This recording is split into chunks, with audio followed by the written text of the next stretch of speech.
What's the difference between espresso and coffee beans? The brew method.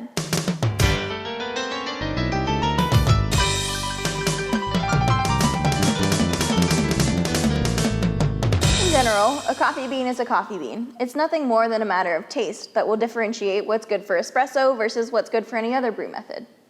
But there are all kinds of myths associated with what is best for espresso and otherwise. Some people believe it's a particular roast or blend, but these are just old ways of thinking that came about through different stages of the quality evolution that coffee has undergone since it was first discovered. First, let's discuss the flavor differences between coffee and espresso. When you brew a pot of coffee, you may notice some slight nuances in your cup based on the coffee that you've used. Maybe it's sweet and fruity with a rich chocolate tone, maybe it's light and tea-like with a citrusy kick, and maybe it just tastes like a cup of coffee, perhaps nutty with a caramel finish if you were to really try to break it down. None of these descriptions are a direct indicator of quality, but a product of the coffee bean's background, growing region and processing, for example. And you can't change these things about the coffee. It's part of the bean's chemical makeup.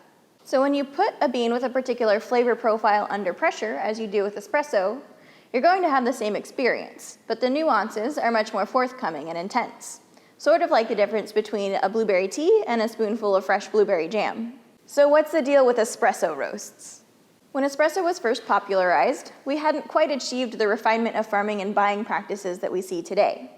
And because of the intensifying effect of espresso, flavor defects are painfully noticeable. So, in an effort to provide a more consistent flavor that will satisfy most palates, a darker roast was embraced, as darker roasts will break down plant compounds, provide a dark caramelized sugar flavor, and you'll taste more secondary compounds that are a result of the roasting process than organic compounds, giving the roaster more control over the way your coffee tastes. However, this method does tend to create a more bitter coffee, as the majority of bitterness in coffee is a result of these secondary compounds created during roasting. Because of the high standards that specialty roasters now hold for the coffees they use, it's no longer necessary to use a dark roast to mask potential flavor defects or inconsistencies. In fact, a light roast will provide a sweeter and more complex flavor profile. You're probably saying, great Amber, so why do these specialty roasters still sell espresso blends or drip blends? Well, believe it or not, the writing on the bag does not have to dictate how you brew at home. Again, it's all a matter of personal taste and perception. If a bag states that it's an espresso blend or a drip blend, it generally means the roaster believes that the flavor profile really shines when brewed in that manner.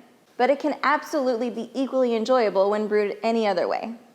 So take their suggestion with a grain of salt, and feel free to experiment with different brew methods to find out what works best for you. You can also experiment with single origin coffees. Many believe that single origins should be left to be brewed in a pour-over, but they are worth experimenting with as espresso as well. A single origin coffee will typically have a more delicate and complex flavor profile, making it very easy to cross the line of over or under extraction. So they do require more attention to get a really great shot, but you can look forward to a moment of awe when you get there. And with steamed milk, they can be even more decadent and dessert-like. Okay, there is one exception to this. Some roasters still utilize Robusta coffee beans in their espresso blends. I talked about the difference between Arabica and Robusta beans in a previous video and noted that Robusta beans produce a heavy, long-lasting crema. So it can be worth it to use these in an espresso blend. To be fair, these are not considered specialty coffees, but that doesn't make them any less popular.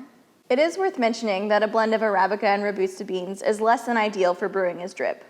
The bold and earthy flavor of Robusta beans can easily drown out any nuances offered by the Arabica bean.